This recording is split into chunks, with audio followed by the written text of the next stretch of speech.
ഈ ഉരുളക്കിഴങ്ങ് കൊണ്ട് മിച്ചർ ഉണ്ടാക്കാൻ പറ്റുമെന്ന് ഞാൻ പറഞ്ഞ് വിശ്വസിക്കുമോ? എങ്കിൽ പറ്റും കേട്ടോ. അടിപൊളി ടേസ്റ്റി ആൻഡ് ക്രിസ്പി ആയിട്ടുള്ള മിച്ചർ ഉണ്ടാക്കാവേ. ഇതുപോലെ വൃത്തിയാക്കി ഗ്രേറ്റ് ചെയ്തെടുക്കണം കേട്ടോ.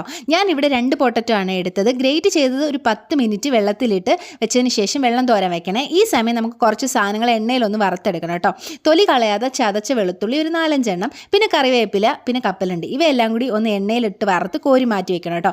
അതേ എണ്ണയിൽ ഈ ഉരുളക്കിഴങ്ങ് ഗ്രേറ്റ് ചെയ്ത് വെള്ളമയം എല്ലാം മാറ്റിയതിന് ശേഷം എണ്ണയിൽ കുറേശ്ശെ ആയിട്ടിട്ട് ഫ്രൈ ചെയ്തെടുക്കണം കേട്ടോ. ഇതുപോലെ ഗോൾഡൻ കളർ ആകുന്നിടം വരെ കരിഞ്ഞു പോകാൻ നോക്കണം കേട്ടോ. അങ്ങനെ ഫ്രൈ ചെയ്ത് മാറ്റിയതിലേക്ക് വറുത്ത് വെച്ചിരിക്കുന്ന കപ്പലണ്ടിയും വെളുത്തുള്ളിയും കറിവേപ്പിലയും കൂടി ഇട്ട് ആവശ്യത്തിന് ഉപ്പും പിന്നെ 1/2 ടീസ്പൂൺ മുളക് പൊടിയും 1/4 ടീസ്പൂൺ കായപ്പൊടിയും കൂടി ചേർത്തിട്ട് നല്ല പൊടിഞ്ഞു പോവാതെ തന്നെ നല്ലതുപോലെ മിക്സ് ചെയ്തെടുക്കണേ. കഴിക്കുമ്പോൾ നല്ല മുരുമൊരാന്നിരിക്കും കേട്ടോ. ഈവനിങ് സ്നാക്സ് ആയിട്ട് എന്തുകൊണ്ടും ചായക്ക് അടിപൊളിയായിരിക്കും. ഇതിനകം തന്നെ നിറമോളുടെ ഫേവറേറ്റ് ആയിട്ട് മാറി കേട്ടോ പൊട്ടറ്റോ മിച്ചർ. അപ്പോൾ എല്ലാവരും ഒന്ന് ട്രൈ ചെയ്യാൻ മറക്കല്ലേ. വീഡിയോ ഇത്രയേ ഉള്ളൂ. Tata bye bye.